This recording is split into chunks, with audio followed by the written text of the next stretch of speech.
Good afternoon, everyone, and thank you for joining us today in our CAC webinar, Bringing in Low Carbon Energy Solutions right from the get-go. I'm Desi from Clean Air Partnership, and today with me on the call is Tim Weber from Ontario Geothermal Association and Diverso Energy.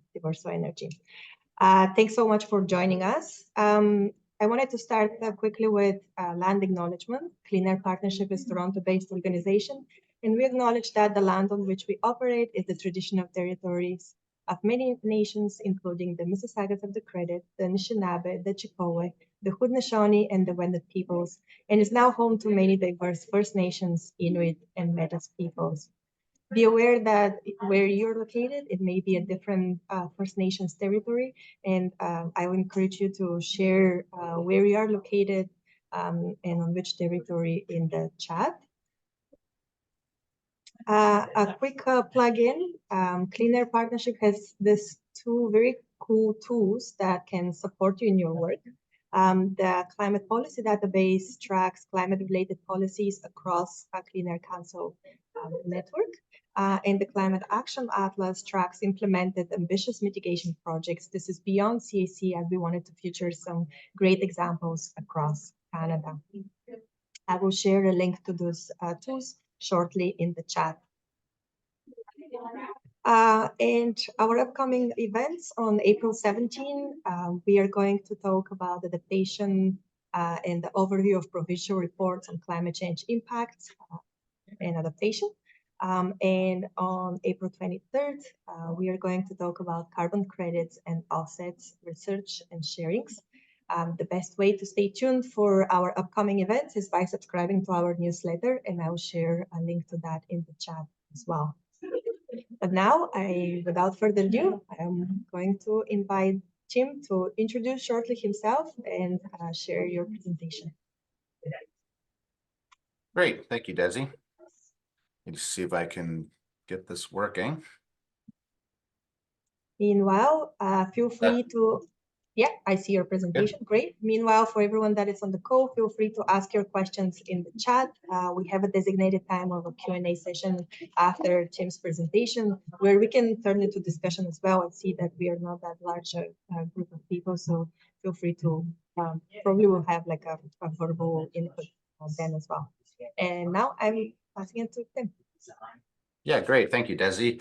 And yeah, thank you, all of you who have chosen to join today. This is great. I'm looking forward to having a conversation about, I think not just geothermal, but how does geothermal play a role in municipal green standards? How we've been coexisting with existing green standards and how does it impact future green standards. So just a little bit of background on myself.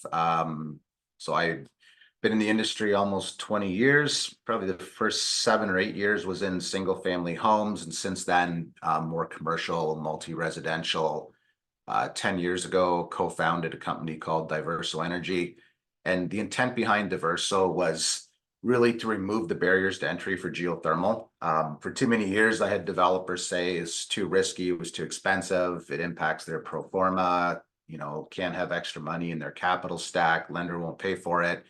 So Diverso Energy was really meant to be kind of the end bridge of geothermal, just to give it a level playing field. What if we treat it, rather than a piece of equipment, treat it like an energy source that it is, and have one entity own that infrastructure and take responsibility for it, guarantee that performance just like any other utility, allowing developers kind of a sort of a seamless, simplistic approach to geothermal where it's kind of more of a plug and play. So that's kind of the business that we've been in, working with multi-res developers right across the GTA in all municipalities, from Kitchener to Kingston and everywhere in between. So today I want to kind of cover off, some of the misconceptions on geothermal.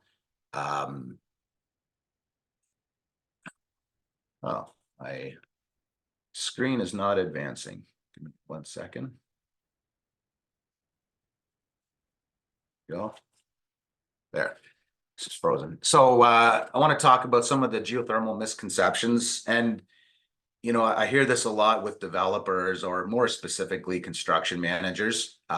they don't like change. You know, this is an industry that, no surprise to any of you, is a bit allergic to change. You know, they don't want to depart from the norm.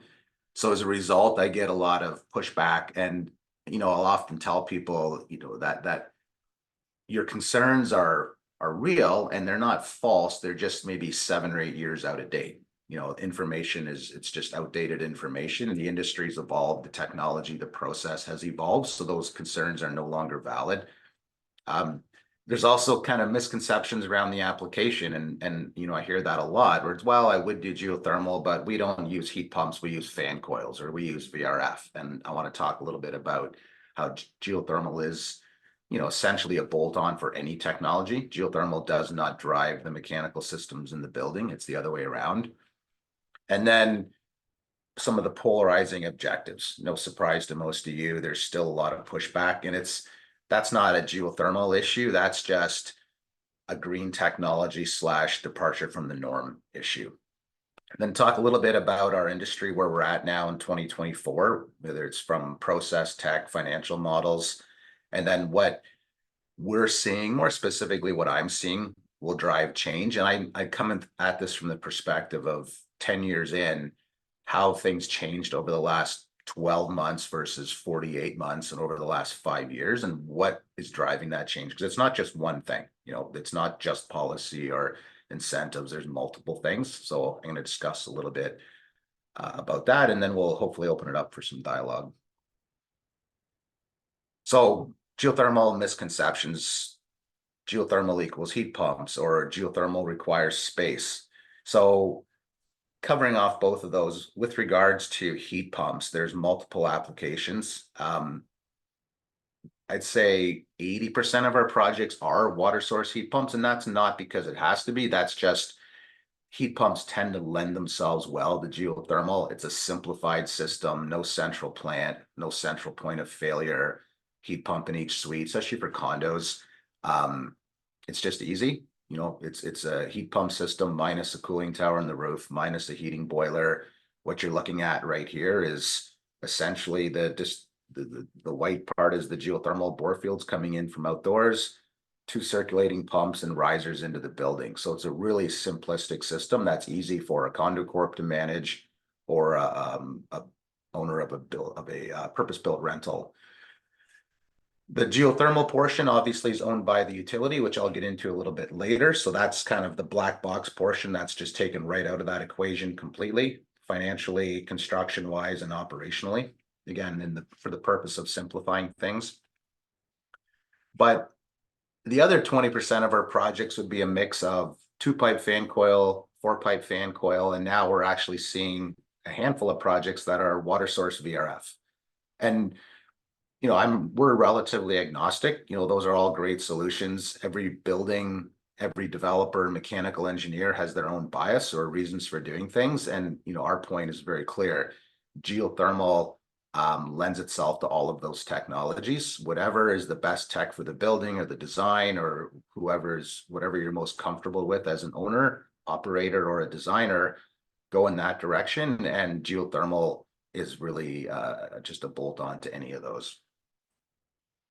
And I think that's an important one, because what I'm trying to share with you is to combat you with, you know, answers to some of the pushback that you're probably going to get from the development community. You know, and one of them might be something as silly as, well, if you force us down the road of geothermal, I have to change my mechanical system. And I can assure you that is 100% not true. The idea of geothermal requiring space, and I think the industry's far enough along, I don't think too many people necessarily believe that anymore. Early days, that was the big issue, because historically, prior to, you know, the last decade, geothermal was for homes out in the country, or schools where it could go in the soccer field, or, you know, anywhere where there was land, unencumbered land outside the building footprint. That's all changed. Almost every project we do is high density, urban. You know, we're doing 30, 40, 50, even 70-story buildings, small footprints, downtown Toronto, Mississauga, Oakville. And how we're doing that is the bore field, the actual heat exchanger, the pipes buried in the ground. We're drilling holes about 600 to 800 feet deep, 200 to 300 meters. And those holes are actually pre-drilled. What you see here is a site that was demoed. They come in, they prep it. We're first on site. We mobilize. We drill those holes about 15 feet apart, 600 feet deep from surface before anyone else mobilizes. And we actually terminate those holes below final grade. So if it's 4 levels of underground, we actually countersink. So we go down and we cut the pipe. We have a special tool that goes inside the pipe, cuts it on the inside about 40 feet down or just below their final grade. We plug it. We do that with every hole. We demobilize, and then they start shoring and excavating. So the idea is our entire infrastructure is put in before their critical path, because the idea is to not impact their schedule. So we get in, install the infrastructure, all the bore fields, we leave, and then the project timeline starts. So it's again trying to remove those barriers to entry. This is a project in Mississauga. If anyone on the call is from Mississauga, you might be aware of the Exchange District, the Camross buildings right across from Square One. So this was 6 levels of underground. And, you know, as you can see, it's an incredibly complicated site. There's a lot going on. So, you know, as much as drilling under the building and, you know, this process we have in place, it does solve an issue. It's still, you know, it's nice to talk about. It's still construction. There's still a lot of know-how, a lot of expertise, a lot of planning, sequencing, you know, coordination with the construction team. It is another piece of construction, no different than forming, plumbing, or anything else. And it has to be treated like construction, but like anything else in construction, if you do all those things properly, it can be done in a way that is relatively seamless and pain-free for the developer. Here's another shot of that site. So you can see those black pipes running horizontally. Those are all, now that's what we call our lateral tie-ins. Those are all connected to holes. You might be able to see, right, you know, right here is a hole, right there's a hole, right there. So we're collecting all those holes. Each lateral pipe is 3 inches, and it would collect 8 to 10 holes, and it all comes back to one central location, which is right here. And that's the picture we saw at the beginning, where that'll come straight up into that mechanical room, and that's the manifold. And that's sort of that central hub with circulating pumps that feeds water through all of these, in this case, probably about 180 boreholes in total for this building, because this one is a 60-story tower. So it's a significant project, and it's 100% of the heating and cooling is geothermal. It actually, for those of you in Mississauga, a little bit of city pride. This building right here is the tallest fully geothermal building in North America. That's another angle of each of the holes, supply and return. So pretty simple, plastic pipe, dirt, water. You know, the technology is robust. It'll outlast the building. It's made to never leak. All the pipes are fused together. There's no glues or solvents or mechanical connections. They're all actually fused together, just like the gas lines are. It's the same material, same fusion process. Again, meant to last forever, essentially.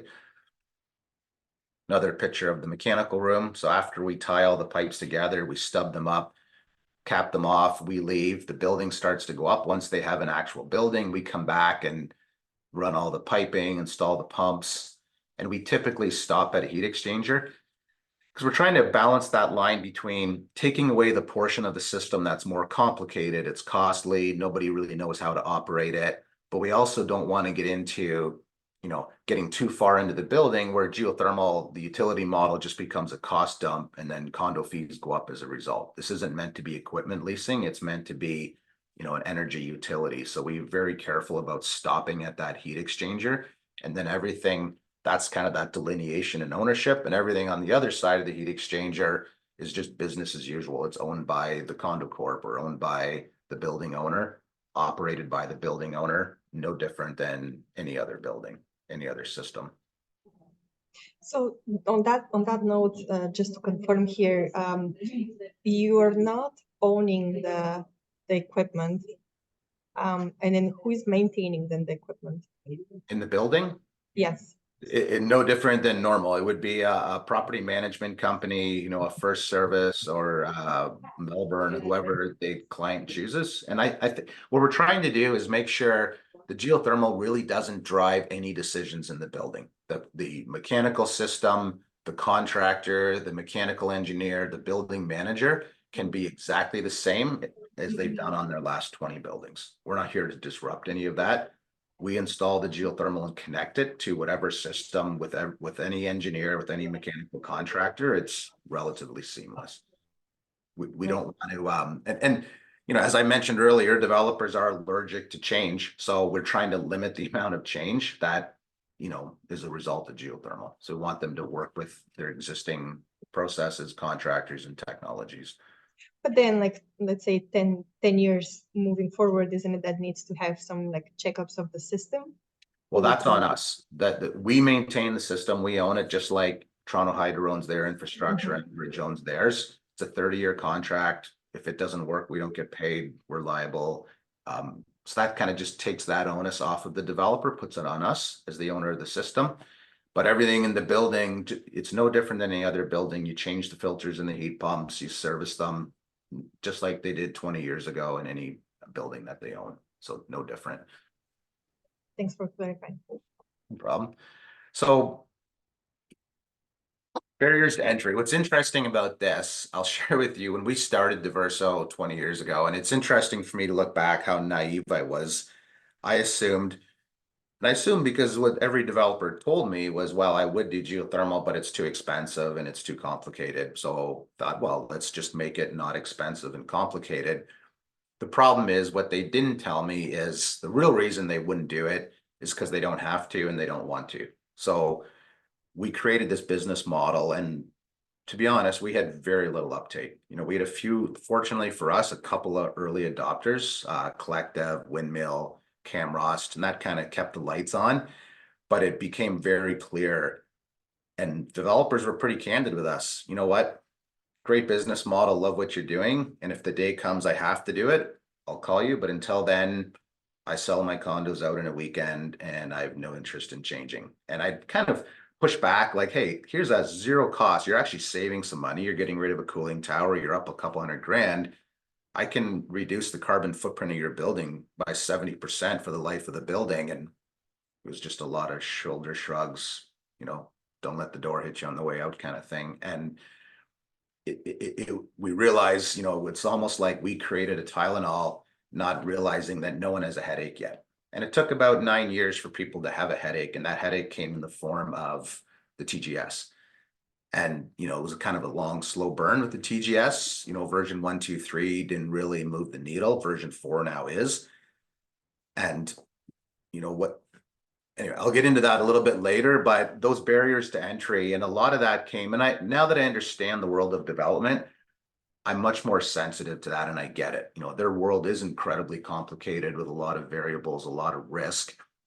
A million things can go wrong during construction. And if you don't have to do something, why would you make a major change? Why ask our construction manager? Why introduce a new technology or our engineer? Or, you know, it just didn't make sense for them. And I think they've lived in a copy, rinse, repeat world for a long time without any major changes, and they've gotten pretty comfortable. And I think the problem with that, what I'm also witnessing with the development community, is when you're copy, paste, repeat for a long time, being innovative is not a natural thing, right? You're good at process, and they are very good at process, but they haven't had to be innovative for a long time. And, you know, that's obviously changing, and we'll talk about that a little bit later. You know, the other barrier to entry was the perceived cost, and that's something that we were trying to address. Is, you know, we'll make this worst case scenario, it's cost neutral in most cases, and sometimes, you know, these are outliers. Best case scenario are projects where there's height limitations, and, you know, cooling towers are quite tall, and as a result, the mechanical penthouse often is 6 meters high. You get rid of the cooling tower, now that penthouse can be 3 meters high, and we've had projects where they've actually gained saleable GFA. Or sometimes the penthouse is recessed down inside that top floor, get rid of the cooling tower, you make it smaller, it lifts up.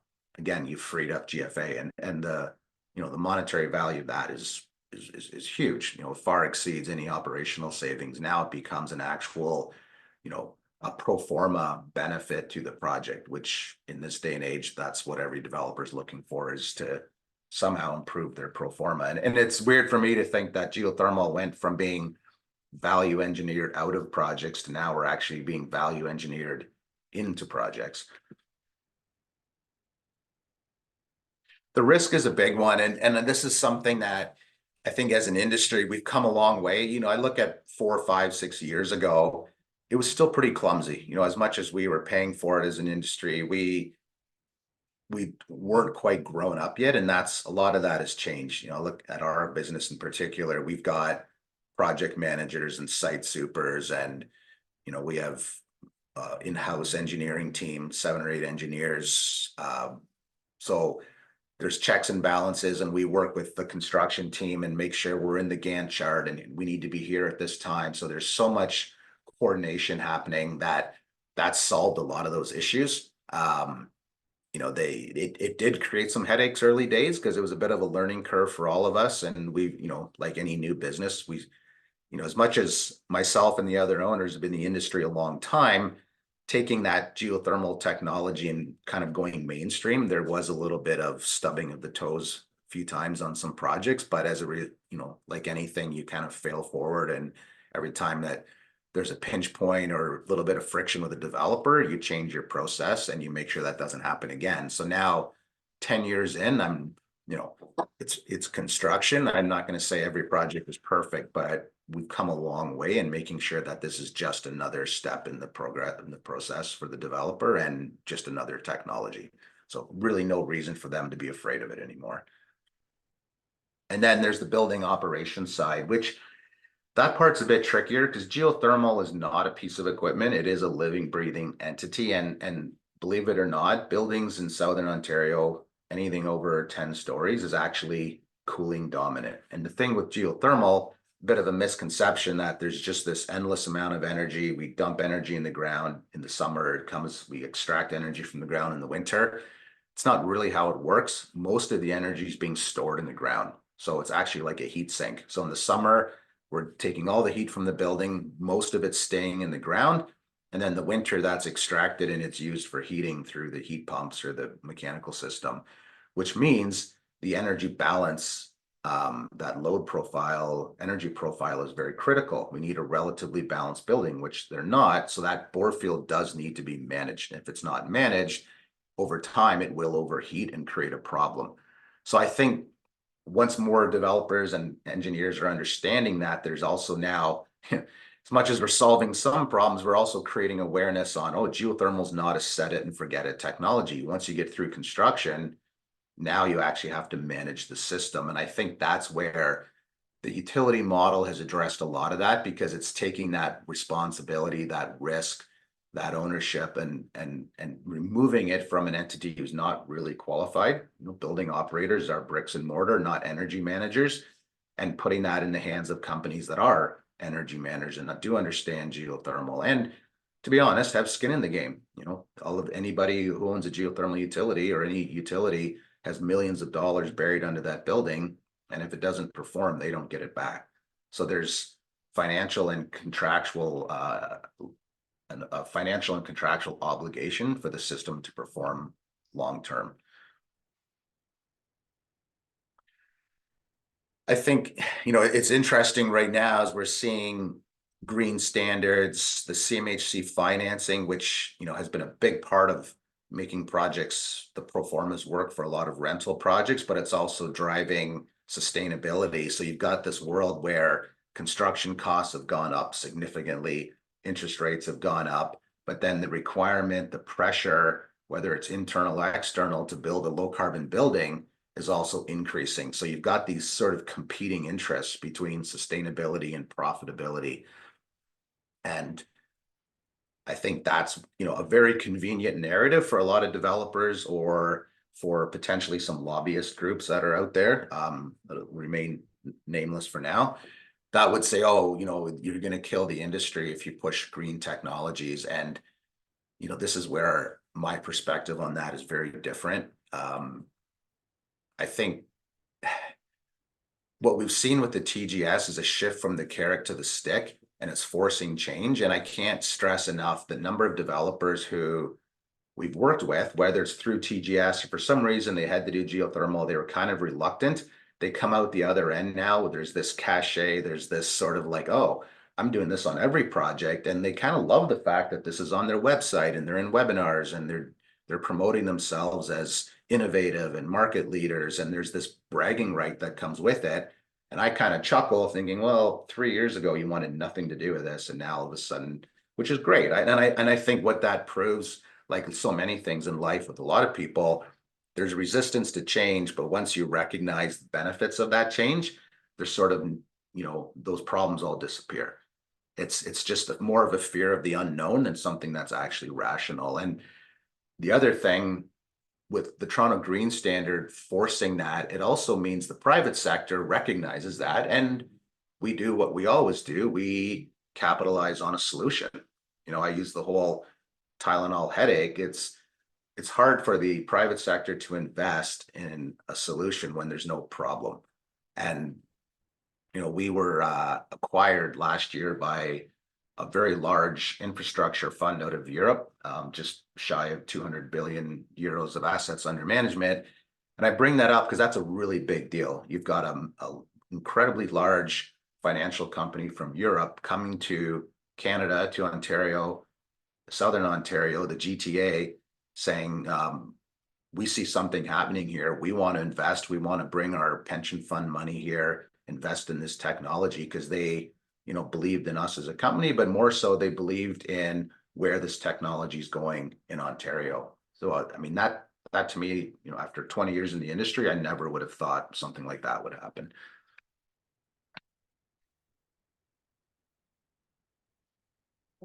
Yeah, I think, this idea status quo is no longer an option. We meet with developers every day, 2-3 times a week. We're in either on a virtual call or in the meeting of developers. And it's interesting for me, take this is kind of feedback for you guys. And I'm sure you speak to all the developers as well, but there's this acknowledgement that change is coming. They may or not be okay with it, but they all recognize, like, yeah, I'm going to do one more project the way that I've always done it, but I know that I'm not going to get away with that forever. And they all seem to recognize that the end is near. They're running out of runway on their copy, paste, repeat process. And I think for the most part, I'll be honest, they kind of seem to be at peace with that. Like, especially when they know other developers are doing this, they're doing it successfully. Even though they know the options out there, they're still pushing back, and they're just, what, I'll do it when I have to. But they seem to be okay with the fact that when that time comes, then okay, I'm not bleeding edge anymore. We're kind of in this early majority. If you look at what's it called, the law of diffusion of innovation, I think it is. There's the early adopters, and then you move into that early majority. And I'd say, thanks to those early adopters, we're now entering into that early majority, working with firms that historically weren't necessarily that progressive, like a Camrost and an Aspen Ridge and Edenshaw and Collective and Minto and, Morgar. The list goes on and on of kind of regular developers that are now doing geothermal, and it's become mainstream for them on all their projects. I think we've already talked enough about that one. And I think this is the key right here, market-ready solution. When I've had conversations with folks in different municipalities that are, looking at pushing green standards forward, I try to encourage them that it's important, I think, when you create a standard, or you forcing something on a group of people, in this case, multi-residential developers, conversation with the private sector and the market is really important, because if you make that runway too long, then nobody's interested in innovating and investing in the technology because it's just way too far out. If you make it too short, you could create a bottleneck where now every developer needs to switch what they're doing immediately, and it doesn't give the industry enough time to ramp up. We've got 2 drill rigs on their way from Italy as we speak, and 4 more on order, and a handful that are already here. So thanks to our new partners over in Holland, we're able to ramp up very quickly. And I think other people in the industry are in the same position where they have access to capital and they're ready to go. They're just waiting for the industry to kind of shift, and they're keeping an eye on these green standards. And, once they pull the trigger on green standards that are aggressive enough to move the needle, we'll buy more rigs. We're bringing rigs in from Alberta, which I think is really cool. A majority of our drillers are from Alberta. Some of our rigs are from Alberta. And it's kind of neat to me that they're basically doing exactly what they did up in the oil patch. They're working 12 hours a day, 6 days a week, 4 weeks on, 2 weeks off, which is exactly what they're used to. Instead of staying in a camp in Fort McMurray, they're staying at an Airbnb in Mississauga in a nice house. They're comfortable. They're drilling. It's the same drilling process, right? Basically the same equipment. There's no relearning, but instead of drilling for oil and gas, they're drilling in the GTA for renewable energy. And the irony of that's certainly not lost on me. And it's kind of a really neat example of that skills transition. You're not teaching a driller how to install solar panels. You're not teaching them anything. You're just relocating them, and they're doing the same thing in a completely different market. And I think, because of that transition, that also allows us, there's so many skilled oil and gas drillers out there, that also allows us to ramp up and meet the need much more aggressively. So I think this is really the key. The age-old argument of sustainability versus profitability. I would argue that with the right technology, process, and business model, there's no need for those two things to be mutually exclusive. And then that's certainly what we're seeing with our clients, is we have no negative impact on their construction cost, the sale price of the condo, or the condo fees. So those are all either slightly advantaged or neutral. So what you get is a 70% lower carbon building without equipment on the roof. Visually, it looks better. It's quieter. You can put amenity space on the roof without a cooling tower. It's future-proofed. Everything about it is better at the same price, which is pretty rare, that you can find something that is lower carbon, better, quieter, higher quality, more resilient at exactly the same build price, sale price, and operating cost as a conventional system. So why don't all developers want to change? I think I've already addressed that, and no one knows this better than you guys. I think we know the world we're living in when it comes to developers, and I don't want to paint them all with the same brush by any means. But there's, I'm sure, enough out there that would be resistant to change, especially change that involves green standards. But I think the Toronto Green Standard is something that has proven, and I'm not suggesting that that's the perfect standard by any means. I have no real opinion on that. It has a fundamental shift on or impact on our business. Projects in Toronto now, they're coming to us saying, our consultant identified a problem. If we're going to meet the new green standard, here's our choice. We can put in punched windows, which buyers hate, more insulation, a heat recovery wheel in the makeup air, and a different domestic hot water system. Or we can build what we always build and put in a zero-cost geothermal and check the carbon box and check the energy box and easily meet and exceed those standards and the TEDI, which addresses the envelope. Now they can meet just the TEDI requirements. They don't have to exceed that, and they still meet the energy and carbon targets, and very minimal impact on the cost. And I think, that's the important part of green standards, is like, what's the low-hanging fruit? And I'm not here to, when it comes to things beyond energy and carbon, I don't necessarily have an opinion. I've been getting a lot of feedback from developers like, yeah, it's not energy and carbon. You guys have that sorted. It's some of the other stuff that's driving our cost up with minimal benefits. And that, I think that's where conversation, or what is the main objective here? And if the main objective is carbon reduction, that problem is solved. And then it comes down to sort of picking your battles a little bit, I think. But anyway, the takeaway today is there is a solution for both energy and carbon that I think it's not just version 4, even for version 5, geothermal, just addressing the heating and cooling, not domestic hot water, because that's a whole other level of complication. So kind of that low-hanging fruit of just space conditioning, it can go beyond version 4, like a 70% carbon reduction. That's huge. So I think, you know, there shouldn't be any major shifts for the developers, even with version 5, with TGS.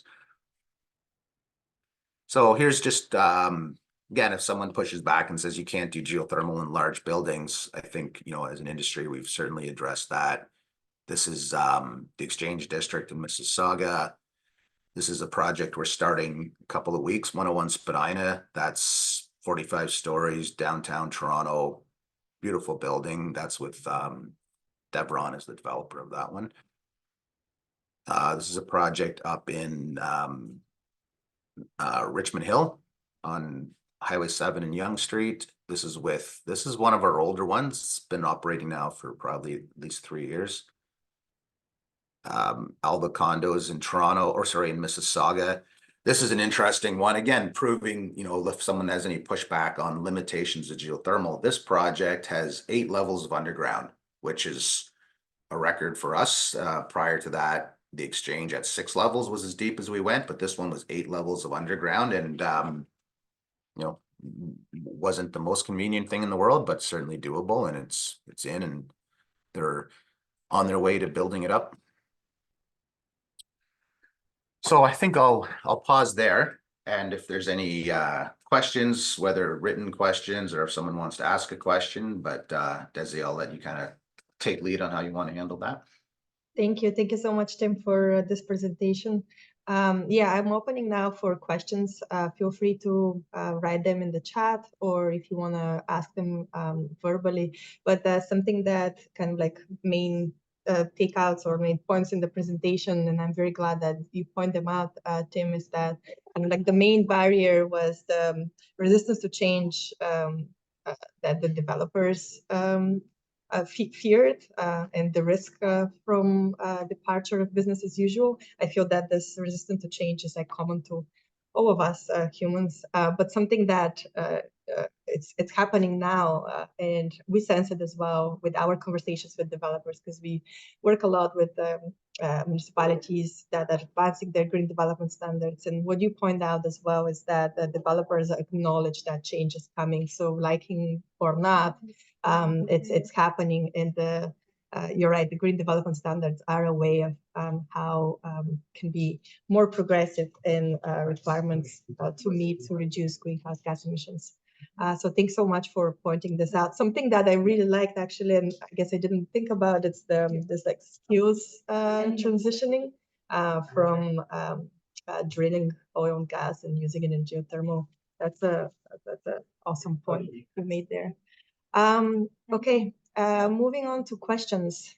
Trevor is asking, do you think there is a need for educational training for private equity or financial institutions to help demystify geothermal, to help developers easier access to financing, to help create that market-ready approach?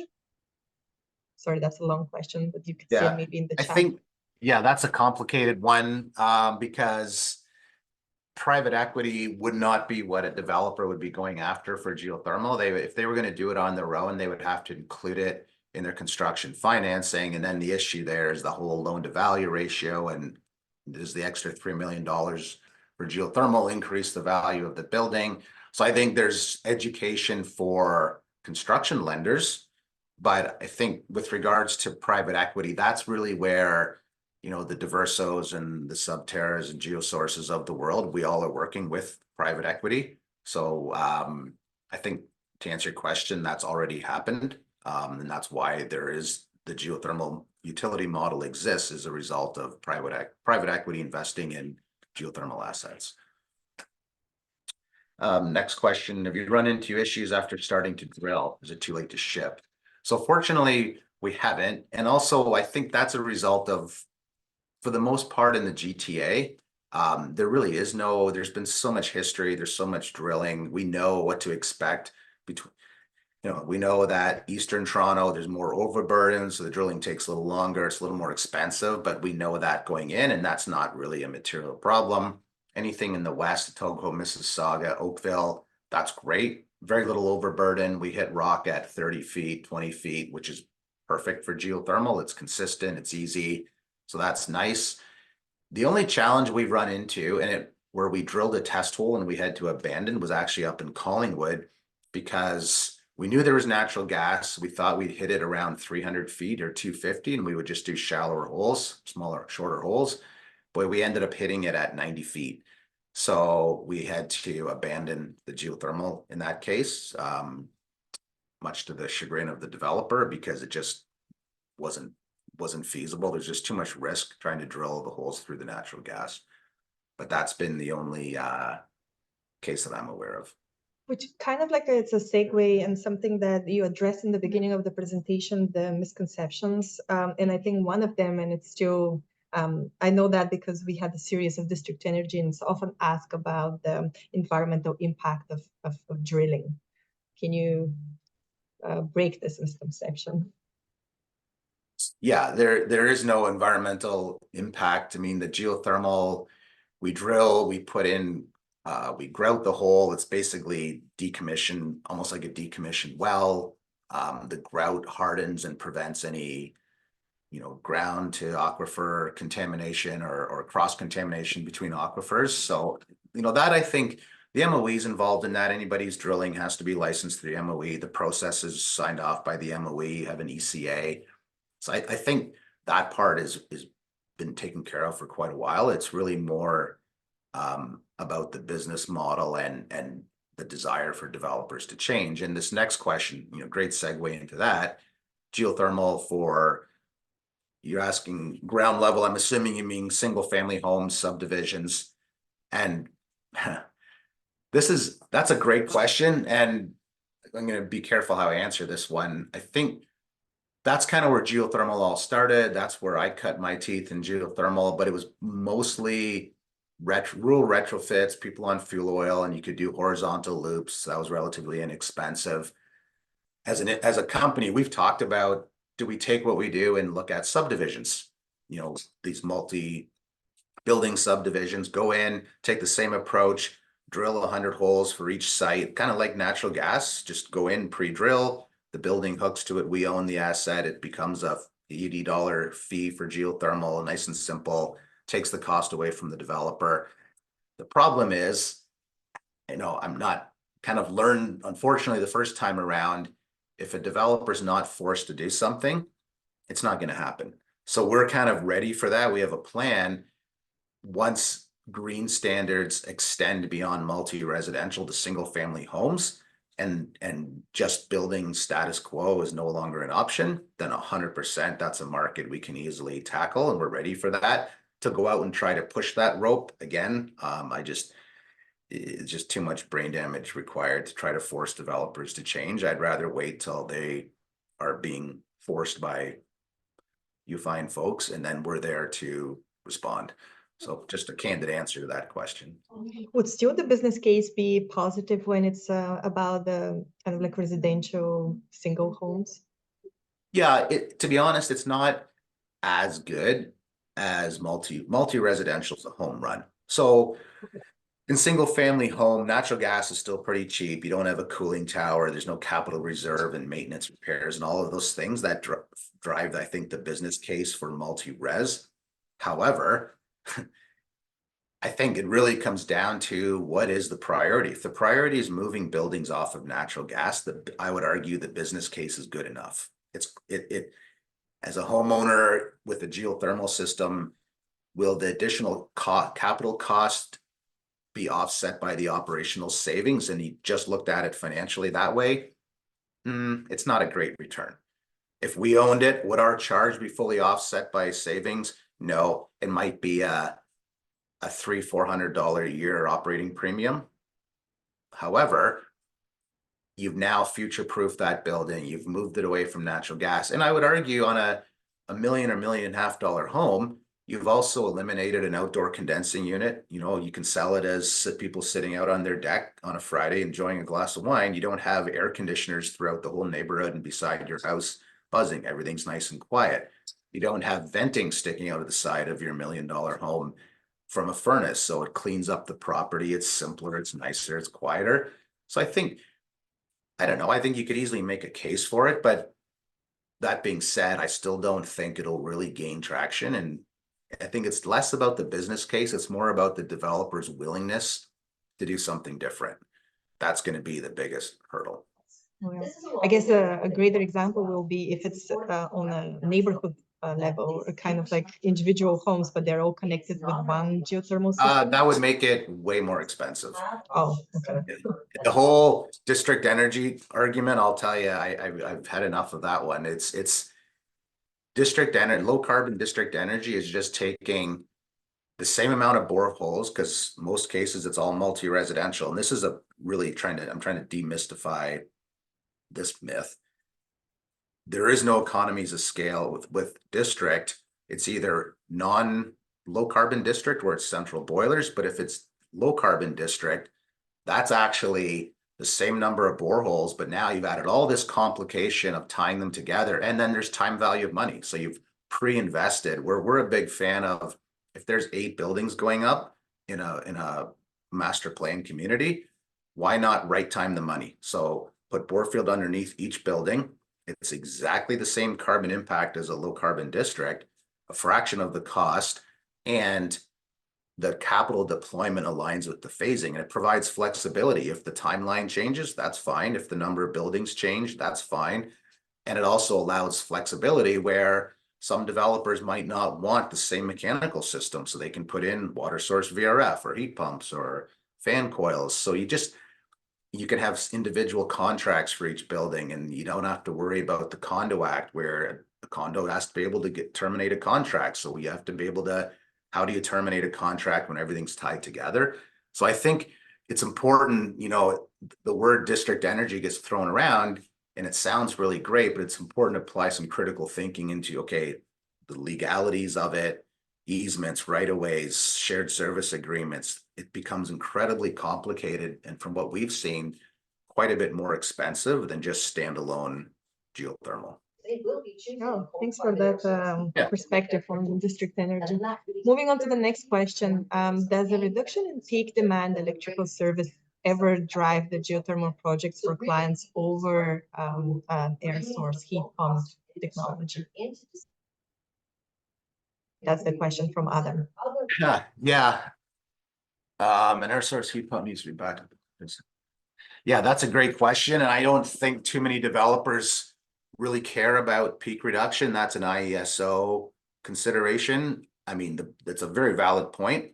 Yeah, geothermal is a lot friendlier to the grid. It actually is kind of shaves off the peaks and fills in the valleys from a grid perspective, but I don't think that's really driving decisions for developers. I think, and there's projects out there where I'll tell them air source is a great fit. You should do air source instead of geothermal. But on a 30-story building, air source becomes very complicated. Where do you put all the condensing units? And it's just not a feasible option. That's where geothermal is a great solution. On a 4-story, 30,000 square foot building, air source might be a really convenient way to meet the green standards. So that's going to be very attractive. It's lower cost, it's simple. Now, does it create a problem for the grid? Yes, but that's not what the developers basing their decisions on. Thanks, Tim, for this answering this question. Next question is there an opportunity to partner with municipalities to help with the net zero transition of municipal owned and operated existing buildings? This is the question. Yeah, great question. That's a whole conversation on its own. I think, the simple answer is yes. And that's more of a technology limitation. Retrofitting is hard. Hence why I'm such an advocate of when you're building, put in geothermal, because if you don't, trying to do it later is incredibly difficult, especially on a 0 lot line, high density building. If there's surface parking lots and is the mechanical system designed in a way that it, lends itself to geothermal, then I think retrofitting is a great option. Is the mechanical system near the end of life? That would be another factor, I think, in making the economic case. So I'll often say to large property managers, here's a list of things you're looking for. Go out and identify the low-hanging fruit, the buildings that check all these boxes versus the ones that are on the other end of the spectrum. And then you can kind of figure out what you want to prioritize. But I also think, back to my earlier comment about as municipalities, it's your job to create the headache, and it's our job as the private sector to create the solution. If what happened in New York with Local Law 97, where all of a sudden existing buildings they're staring down the barrel of being antiquated in the next decade, and now there's all this pressure to retrofit. We have technology to drill underneath buildings, electric drill rigs, and we can tackle that, but it's an investment, and it's, you know, economics 101, who wants to invest in a solution to a problem that doesn't exist yet? So if there was a requirement to retrofit buildings and there was pressure to get existing buildings, you know, to transition from fossil fuels to electric, or at least a significant transition, is there technologies out there that can do that? 100%. Are they being deployed right now? No, because people like talking about retrofitting, but no one's forced to do it. So. Want to have to pay for upfront capital costs. I'm kind of, I was just reading the next, which is a question, I think it's a comment more, but if you can elaborate on Jane's comment about the Bill 165. Yeah, you know, I want to temper my opinions on what happened there. I think, to me, you know, as kind of an outsider looking in, I think what Jane's referring to is the, you know, the OEB basically, you know, came to the conclusion it didn't make sense for Enbridge to invest further in infrastructure that most would believe, you know, it's an 80-year amortized infrastructure that does not have an 80-year shelf life. You know, we're trying to move away from natural gas. Why would you invest in more that the economics need 80 years to make sense? That's just a bad business case, which I would argue makes a lot of sense. Not a popular opinion, but it's a logical opinion. And the provincial government overturned that. I see it's not the fact that they overturned that and that doesn't make sense financially. I think the bigger problem there is they essentially neutered the OEB. And, you know, it would be like me disciplining one of my kids and my wife coming in and saying, no, you don't have to listen to him, do it anyway. Well, why do I bother anymore, right? And I'm wondering what that does to the OEB to keep doing what they're supposed to be doing, and that's kind of the watchdog of regulated utilities. I think it doesn't impact us for multi-residential. The comment earlier about subdivisions, that's huge, because if you're building a subdivision somewhere and you have to spend $10,000, $15,000 to bring in natural gas, you can make a very quick argument now that geothermal, not only is it feasible, it might even be the preferred financial option in that case, but that's no longer going to be a consideration. So yeah, no, that's our opinion as well. And I just send in the chat the submission that on behalf of the Clean Air Council municipalities on that. Yeah, so retrofitting schools, we've actually done a handful of schools in our previous life back when we were an engineering firm before we started Diverso. It's perfect because schools typically have heat pumps, and those heat pumps, that infrastructure can easily be connected to geothermal instead of a boiler cooling tower. Schools have space. They always have, you know, unencumbered land, whether, you know, it's a playing field, soccer field, whatever. So they're actually kind of the perfect candidate to retrofit to boiler cooling tower heat pumps to retrofit to geothermal. Thanks so much, Tim. We have 5 more minutes. I can wait a little bit to see if there are more questions. Otherwise, I'm happy to save everyone's 5 minutes. This was really interactive, very great conversations. I like that you were very honest with the experience that you had for the last, I think you said more than decade working in the industry. And I like also the comparison that you made with the municipality developing a headache and then a private sector, the solutions. I hope that moving forward, there's going to be like better alignment of that. I kind of want to throw out an open invitation, you know, representing the industry, as I'm not, to be candid, I'm not 100% sure who's all on here, what municipalities you're from, what your objectives are. So I'm kind of just, you know, maybe connecting my own dots here. But I think conversation between the public sector and private is so important for both sides. You know, it's nice for us to know what are you being told by the industry, and can, you know, is that 100% true? And hopefully I've shown today, I'll be very candid and honest. Like, here's what the industry is capable of, and here's what we're not capable of. Allowing you to make decisions that, okay, we're going to push the envelope here. We don't want to push it so far where we've created a problem where the market can't solve. And also maybe not going aggressive enough where it's like, well, that's great, but that green standard doesn't really, we could have done so much better. Like you could have pushed that further without creating any pain and done something a little bit more aggressively quicker based on where the industry's at. So I think just having that knowledge or those data points that allows you to make good, wise decisions where you don't push something too far or you don't push it far enough.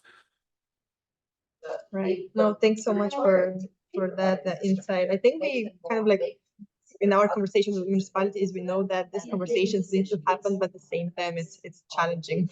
And as you've experienced it as well, it's challenging to it's a different world to communicate with developers. Yeah, I'm not jealous of anyone on this screen. I'm sure there's so many competing interests, and it's a bit of a damned if you do, damned if you don't, right? And you guys are in a tough spot. I get that. It's not the pushing an industry beyond its comfort zone, but I think we have 3 minutes left. We just to reminisce a little bit, and now I'm getting a little philosophical, but if you look back, I think it was in the mid to late 60s, the US government decided to mandate seatbelts in cars, which sounds ridiculous in 2024, but that wasn't that long ago. A little over 50 years ago, cars didn't have to have seatbelts, and the automotive industry fought that one tooth and nail. They hired lobbyists. They were in front of the Senate, Congress. You can't do this to us. It's going to kill the industry. People won't want to pay the extra money, blah, blah, blah.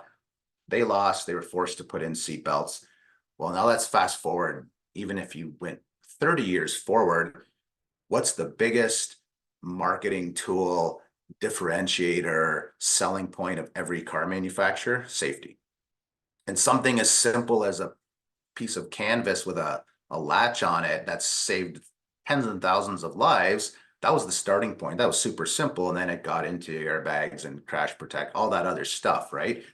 But it started with something simple that everyone pushed back on. And then once they had to do it, they realized, oh, you know what? This is great. I'm going to make the safest car in the world, and that's going to be my differentiator. And I think we're starting to see a little bit of that in the development space where they push back, but once they kind of get past that point, it's like, oh, I'm going to own this, and I'm going to leverage this to expand my business and my branding. And I often joke with a lot of my clients. It's like, hey, I'm going to help you be the developer your website has said you've been for the last 10 years. And we all know you're not, but now you are. Congratulations, right? So I think that's the change that's coming. And like so many industries that resist change, once they're there, it's soon long forgotten. And, you guys are really the champions of that change. But I'm convinced that you're moving in the right direction, and developers they may not see that now, but someday they will. Thank you. That's great. Thank you for comparison also. That's a great example with the seatbelt. Thanks, Trevor, for sending the information that the Ontario Geothermal Association is happening in May 22nd in Hamilton. And with this, we will finish our webinar. Thanks so much, Tim, for your insights and great presentation. Thanks everyone who joined us for your questions and for being with us in the last 1 hour. Stay tuned for more from us and enjoy the rest of the day. Bye, everyone. Thank you, everyone. Appreciate the great questions and dialogue. So take care. Thank you.